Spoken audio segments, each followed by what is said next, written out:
오늘 우리에게 주시는 하나님 말씀은 히브리서 2장 10절에서 18절 말씀입니다. 그러므로 만물이 그를 위하고 또한 그로 말미암은 이가 많은 아들들을 이끌어 영광에 들어가게 하시는 일에 그들의 구원의 창시자를 고난을 통하여 온전하게 하심이 합당하도다. 거룩하게 하시는 이와 거룩하게 함을 입은 자들이 다 한 근원에서 난지라. 그러므로 형제라 부르시기를 부끄러워하지 아니하시고 이르시되 내가 주의 이름을 내 형제들에게 선포하고 내가 주를 교회 중에서 찬송하리라 하셨으며 또다시 내가 그를 의지하리라 하시고 또다시 볼지어다 나와 및 하나님께서 내게 주신 자녀라 하셨으니 자녀들은 혈과 육에 속하였음에 그도 또한 같은 모양으로 혈과 육을 함께 지니심은 죽음을 통하여 죽음의 세력을 잡은 자 곧 마귀를 멸하시며 또 죽기를 무서워함으로 한평생 매어 종노릇하는 모든 자들을 놓아주려 하심이니 이는 확실히 천사들을 붙들어 주려 하심이 아니오 오직 아브라함의 자손을 붙들어 주려 하심이라. 그러므로 그가 범사에 형제들과 같이 되심이 마땅하도다. 이는 하나님의 일에 자비하고 신실한 대제사장이 되어 백성의 죄를 속량하려 하심이라. 그가 시험을 받아 고난을 당하였은즉 시험 받는 자들을 능히 도우실 수 있느니라.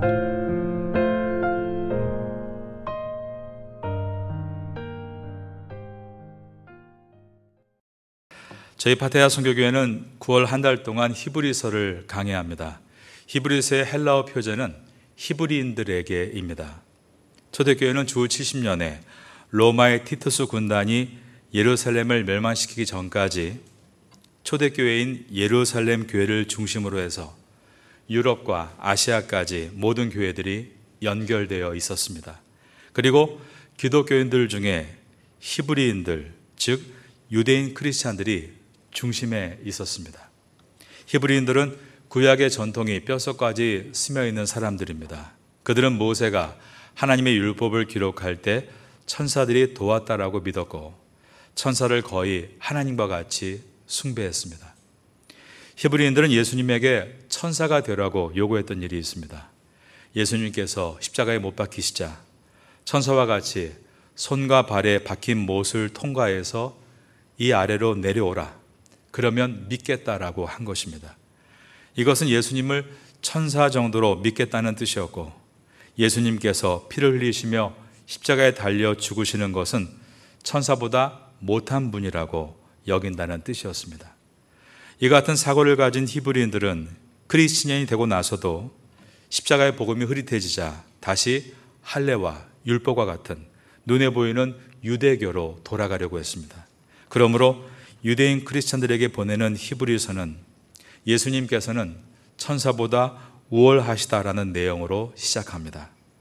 예수님은 곧 하나님이시다. 하나님의 신성을 말씀하고 있는 것입니다. 예수님께서는 삼위일체 하나님 가운데 성자 하나님이시고 성부 하나님, 성령 하나님과 함께 천지창조에 참여하신 분이시며 지금도 말씀으로 만물을 붙들고 계시는 분이다. 이와 같이 말씀했습니다. 천사는 하나님께서 부르시기 위해 지으신 피조물이지만 예수님은 시편 2편에서 예언된 내용대로 너는 내 아들이라 오늘 내가 너를 낳았도다. 나는 그에게 아버지가 되고 그는 내게 아들이 되리라. 하나님의 아들 곧 성자 하나님이신 것을 1장에서 말씀했습니다. 우리 기독교가 믿는 하나님은 삼위일체의 하나님입니다. 우리가 믿는 신앙은 성부 하나님, 그리고 성자 예수님, 그리고 성령님을 한 하나님으로 믿는 신앙입니다. 그래서 찬송가 1장은 모든 나라 똑같이 같은 내용을 담고 있는데 만복의 근원 하나님, 온 백성 찬송드리고 저 천사여 찬송하세. 그리고 나서 찬송 성부, 성자, 성령이라고 되어 있는 것입니다. 그 세 분이 한 하나님이심을 믿는 신앙이 바로 우리 기독교의 신앙입니다. 이것을 학문적인 말로 트리니티, 삼위일체라고 부릅니다. 삼위일체의 뜻은 세 분의 위격으로 존재하시는 한 분이라는 뜻입니다. 한번 저를 따라해 보겠습니다. 세 분의 위격으로 존재하시는 한 분. 좀 더 풀어보면 존재론적 동일성과 질서적 종속입니다. 이것도 한번 따라해 보겠습니다. 존재론적 동일성과 질서적 종속. 삼일체라는 뜻은 성부 하나님, 성자 예수님, 성령 하나님이 세 위격으로 존재하시지만 한 분이시라는 것입니다. 오늘 본문은 예수님께서 정말 하나님이시란 사실을 붙잡을 때 이해할 수 있는 말씀이고 은혜를 받을 수 있는 말씀입니다. 여러분에게 예수님께서 여러분을 구원하시기 위해 이 땅에 오신 하나님이심을 믿는 은혜가 있게 되기를 예수님의 이름으로 축원합니다. 오늘 본문의 첫 절인 히브리서 2장 10절을 보겠습니다. 그러므로 만물이 그를 위하고, 이것은 온 우주 만물이 성부 하나님을 위해서 존재한다라는 뜻입니다. 그리고 또한 그로 말미암은 이가 라는 것은 성자 하나님, 즉 예수 그리스도를 말하는 것으로서 예수님께서 많은 아들들을 이끌어 영광에 들어가게 하신다라고 했습니다. 그런데 그 방법은 성자 하나님, 구원의 창시자인 예수님께서 고난을 통과하는 방법으로 이루어지게 될 것이다 라고 했습니다. 초대교회 당시에 히브리인들이 가졌던 메시아상은 모세와 같은, 그리고 다윗과 같은 위대한 인물로 나타나는 것이었습니다. 그 이유는 모세가 나와 같은 선지자를 이 땅에 보내실 것이라고 말했기 때문이고, 구약 성경이 이 땅에 오시는 메시아는 다윗의 후손으로 오실 것이라고 예언했기 때문입니다. 그러므로 그들이 생각한 메시아는 위대한 선지자이자 위엄을 갖춘 왕의 모습이었습니다. 그래서 예수님께서 예루살렘 성에 입성하실 때 그들은 자신이 생각한 메시아 상으로 예수님을 맞이하게 되는데 종려갈지를 흔들며 자신의 겉옷을 예수님 앞에 펼쳐 놓았던 것입니다. 이것은 이때로부터 약 200년 전에 유다 지파의 마카비 왕이 그리스 군대를 몰아내고 예루살렘 성을 입성할 때 했던 행위입니다. 즉 히브리인들이 생각하는 메시아는 자기들을 그리스와 로마의 권력으로부터 벗어나게 해주고 부강한 나라로 만들어줄 수 있는 강한 왕이었던 것입니다. 그러나 예수님은 세상을 군림하기 위해 오신 강한 왕이 아니라 세상을 섬기러 오신 겸손의 왕이었습니다. 그래서 어린 나귀를 타시고 예루살렘 성에 입성하셨고 며칠 후에 십자가에 달려 죽으셨습니다. 히브리인들의 눈으로 볼 때 이 모습은 메시아의 모습이 아니고 천사보다 못한 모습이었습니다. 하지만 예수님께서 십자가에서 죽으신 사건은 예수님이 그저 인간의 왕 정도가 아니라 또한 천사 정도가 아니라 예수님은 곧 하나님이신 것을 보여주신 사건이었습니다. 인간 창조에 동참하셨던 성자 하나님께서 십자가 위에서 인간의 죄를 위해 죽으심으로 인간을 죄에서부터 자유케 하신 것입니다. 구약에서 하나님께서 가르치신 제사는 인간의 죄를 소나 양 같은 짐승에게 전가해서 그것을 죽여 피 흘리는 예식을 통해 짐승의 죄값을 전가시키고 인간은 죄로부터의 형벌을 면하는 것이었습니다. 그러나 그 의식은 영원한 죄사함이 아니라 일회적인 사함이었고 완전한 죄사함이 아니라 불완전한 죄사함이었습니다. 그러므로 구약 성경의 첫 권인 창세기에서부터 이 땅에 구원자 즉 메시아를 보내시겠다라고 약속하셨고 그 메시아는 모세나 다윗 정도의 히브리인들의 나라를 경제적으로 정치적으로 구원하는 메시아가 아니라 혹은 천사 정도로 어떤 신비한 능력을 보여주는 메시아가 아니라 모든 나라와 모든 족속을 구원하시고 온 우주를 다스리시는 능력의 성자 하나님이 오실 것이다 라고 말씀했습니다. 이 땅에 오신 예수님은 완전한 하나님이셨습니다. 그러므로 십자가 위에서 인류의 모든 죄를 완전히 그리고 영원히 용서해 주실 수 있었습니다. 그리고 이 땅에 오신 예수님은 완전한 인간이셨습니다. 그러므로 십자가 위에서 인간을 대신해서 죽으실 수 있었습니다. 예수님께서 완전한 하나님이 아니시라면 예수님의 십자가는 우리를 구원할 아무 능력이 없게 됩니다. 반대로 예수님께서 완전한 인간이 아니시라면 예수님의 십자가의 죽음은 우리 인간과 아무 상관이 없게 되는 것입니다. 완전하신 하나님이 완전한 인간의 몸을 입고 이 땅에 오셨다. 우린 이것을 인카네이션, 성육신이라고 부릅니다. 그 목적은 오직 하나, 인간을 사랑하셔서 멸망하지 않고 구원을 얻게 하시기 위해서였습니다. 그분은 오늘도 우리 예배 가운데 찾아오시는 분이십니다. 오늘 거룩한 주일 아침에 여러분의 심령에 찾아오시는 주를 만날 수 있게 되기를 예수님의 이름으로 축원합니다. 2장 10절을 보겠습니다. 하나님은 이 땅에 보내신 성자 예수님을 통해 많은 아들들을 이끌 것이라고 하셨습니다. 이 아들들은 예수님의 십자가를 통해 구원을 얻은 성도들을 말합니다. 아들들이라고 해서 남자만을 이야기하는 것은 아닙니다. 하나님의 나라, 그 나라를 기업으로 얻을 자라는 뜻으로서 남녀 성도 모두를 뜻합니다. 히브리서에서는 맏아들 사상이라는 것이 나옵니다. 예수님이 맏아들이시다라고 표현을 하고 있습니다. 히브리서 1장 6절에 기록되었던 말씀입니다. 그가 맏아들을 이끌어 세상에 다시 들어오게 하실 때에 하나님의 모든 천사들은 그에게 경배할지어다 라고 했습니다. 이것을 가지고 히브리서는 맏아들인 예수님과 아들들인 성도는 서로 형제다라고 표현을 합니다. 이어서 2장 11절을 보겠습니다. 거룩하게 하시는 이와 거룩하게 함을 입은 자들이 다 한 근원에서 난지라. 그러므로 형제라 부르시기를 부끄러워하지 아니하시고, 여기서 한 근원이라는 말은 한 성령을 뜻합니다. 성자 예수님께서 이 땅에 오실 때 성령을 통해 잉태되셨습니다. 성도는 예수님을 믿고 성령을 통해 거듭났습니다. 그러므로 예수님께서는 우리를 형제라 부르시기를 부끄러워하지 않으셨다라고 했습니다. 예수님은 마태복음 12장 50절에서 내 아버지의 뜻대로 하는 자가 내 형제다라고 말씀하셨습니다.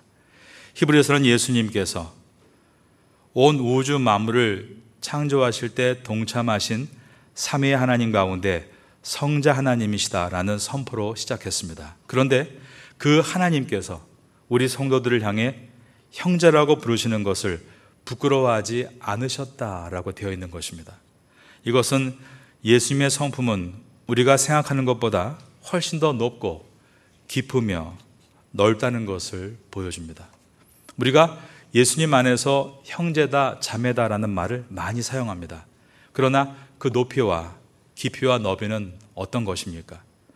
요즘 기독교인들끼리 저 사람이 기독교인이라서 부끄러워 못 살겠다라는 말들 참 많이 합니다. 어느 유명 연예인이 금전적인 문제나 성적인 문제로 지탄을 받을 때 그가 크리스찬이었다라고 보도하면 교회 다니는 사람들은 부끄럽다, 그 사람 때문에 창피해서 교회 못 다니겠다라는 말을 자주 합니다. 그런데 우리 예수님은 성도와 한 형제된 것에 대해서 부끄러워하지 않으신다라고 하셨습니다. 우리가 다른 사람이 잘못한 거 보게 되면 쉽게 비판하고 정죄하고 부끄럽다라고 말합니다. 그런데 우리 주님은 우리가 숨기며 살고 있는 우리의 사적인 생활을 다 알고 계시는 분입니다. 우리의 그런 부끄러운 잘못을 다 보고 계시고 알고 계시면서도 주님은 우리를 부끄러워하지 않으신다라고 말씀하는 것입니다. 이것은 예수님께서 우리의 변화를 기대하신다라는 뜻입니다. 우리도 상대방을 향한 기대가 있을 때 부끄러워하지 않을 수 있습니다. 지금 여러분의 자녀가 교회를 출석하지 않는다고 해서 부끄러울 수 있습니다. 여러분의 자녀가 성적이 오르지 않는 것 때문에 부끄러워할 수도 있습니다. 남편이 하나님과 멀어져 있고 예배드리지 않아서 부끄러운 마음을 가질 수 있습니다. 아내가 지금 세상에 빠져 있는 것이 부끄러울 수 있습니다. 그러나 자녀에게 남편에게 그리고 아내에게 기대가 있다면 부끄럽지 않습니다. 지금은 혼돈을 겪고 있지만 반드시 하나님의 사람으로 설 예수님과 같은 뿌리를 둔 예수님의 형제다라는 시각을 가지고 그를 바라보게 되면 기대하게 되고 기도하게 되고 기다릴 수 있게 되는 것입니다. 성도 여러분, 예수님은 여러분을 나의 형제다라고 말씀해 주십니다.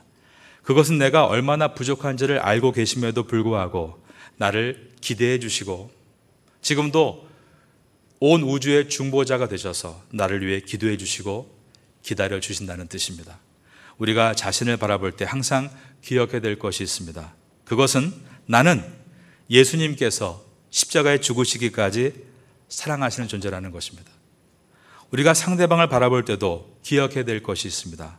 그것은 그도 또한 우리 구주 예수님께서 십자가에 죽으시기까지 사랑하신 존재라는 사실입니다. 그러한 시각으로 상대방을 바라볼 때 나의 구주이신 예수님께서 나를 형제로 불러주신 것처럼 그 사람 또한 예수님께서 나의 형제로 불러주시는 고귀한 사람인 것을 깨닫게 될 것입니다. 그러므로 함부로 예단하지 않고 기대하게 되고 기도하며 기다리게 되는 것입니다. 나를 형제로 부르신 은혜를 가지고 상대방을 형제로 보시는 여러분 될 수 있기를 예수님의 이름으로 축원합니다. 하나님이신 예수님께서는 낮고 낮은 이 땅에 인간으로 오셔서 우리의 형제가 되어 주셨습니다. 이 의미는 단순하게 우리와 같이 낮아지셨다는 것이 아니라 우리를 그리스도와 같이 높여주시겠다는 뜻도 들어 있습니다. 예수님께서 우리에게 찾아오신 목적은 우리에게 당신의 축복을 공유하시기 위해서입니다. 죄에 놓였던 삶을 하나님의 자녀의 삶으로 바꿔주시고 자신을 맏아들이라고 표현하시고 우리를 아들들이라고 표현하시며 형제로 묶어주십니다. 그리고 예수님은 온 세상을 다스리시는 만왕의 왕이 되시는데 계시록 22장에 보면 우리를 또한 지역의 왕으로 세세토록 왕 노릇하게 하리라, 왕처럼 되게 하시겠다라고 말씀해 주셨습니다. 예수님은 온 인류를 하나님께로 인도하시는 대제사장이 되시는데 그 영광을 함께 누릴 수 있도록 우리를 제사장으로 부르신다라고도 말씀하십니다. 그러므로 베드로전서 2장 9절은 말씀합니다. 여러분들은 택하신 족속이고 왕 같은 제사장입니다 라고 말합니다. 이처럼 예수님께서 인카네이션 우리에게 오신 이유는 우리와 같이 낮아지시기 위해서만이 아니라 우리를 주님과 같이 높여주시기 위해서입니다.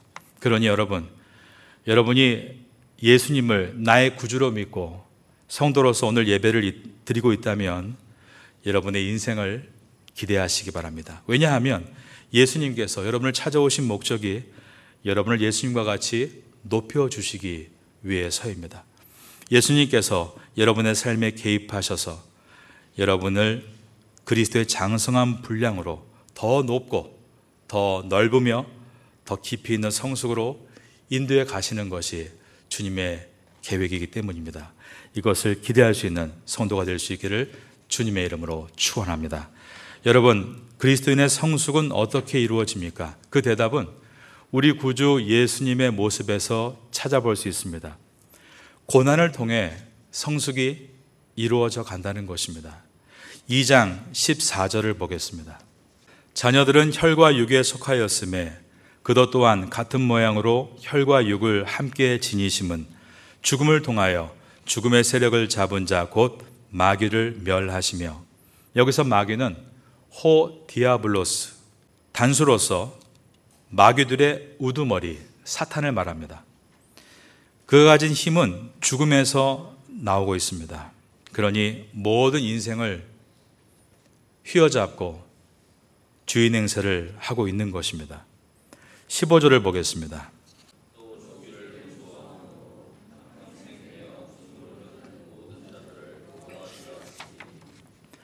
그런데 이 땅에 오신 성자 하나님께서 십자가 위에서 인간의 죽음을 대신해서 죽으심으로 이 죽음의 값을 대신 치르셨습니다. 죄의 삭은 사망이다라는 말은 죄를 지음으로 받는 삭, 그러니까 급여가 죽음이란 뜻입니다.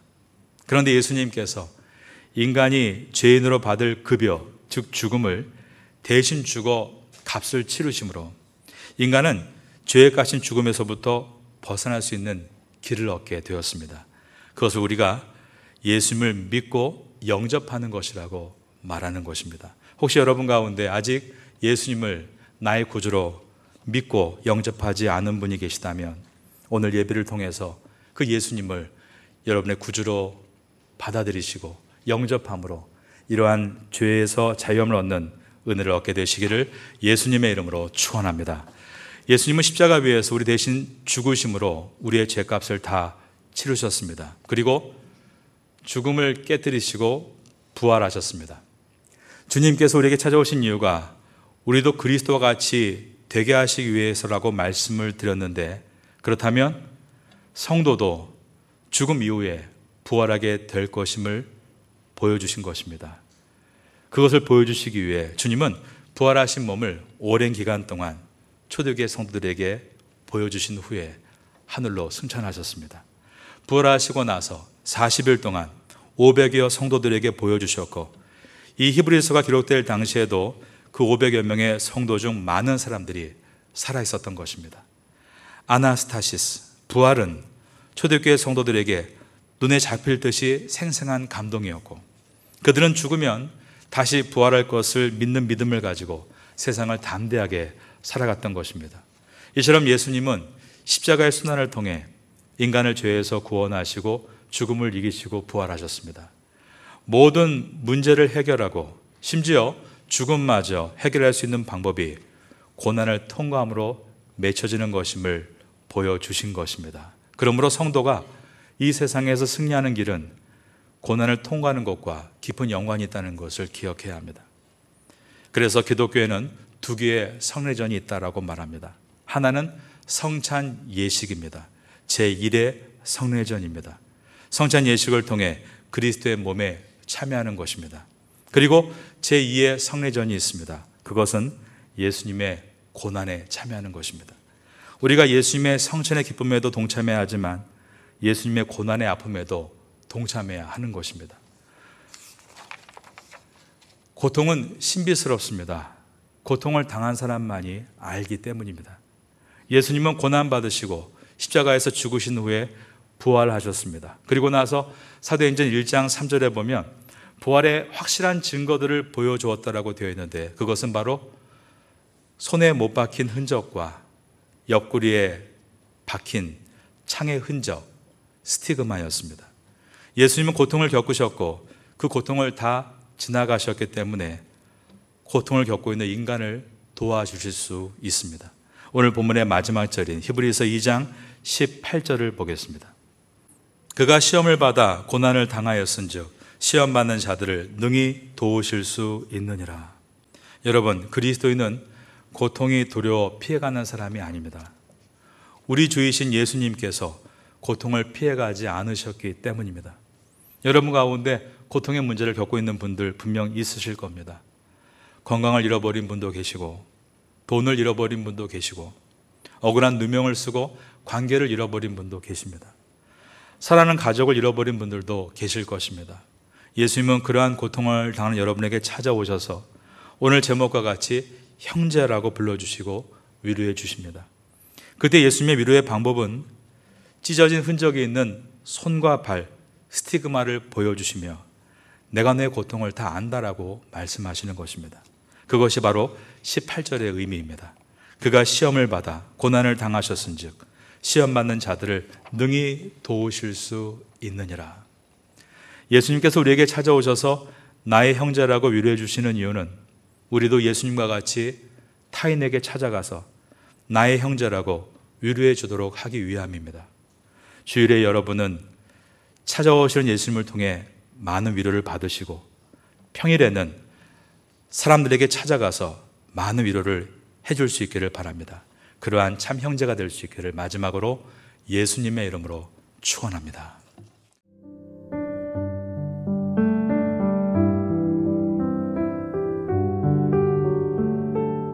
지금은 함께 기도하는 시간입니다.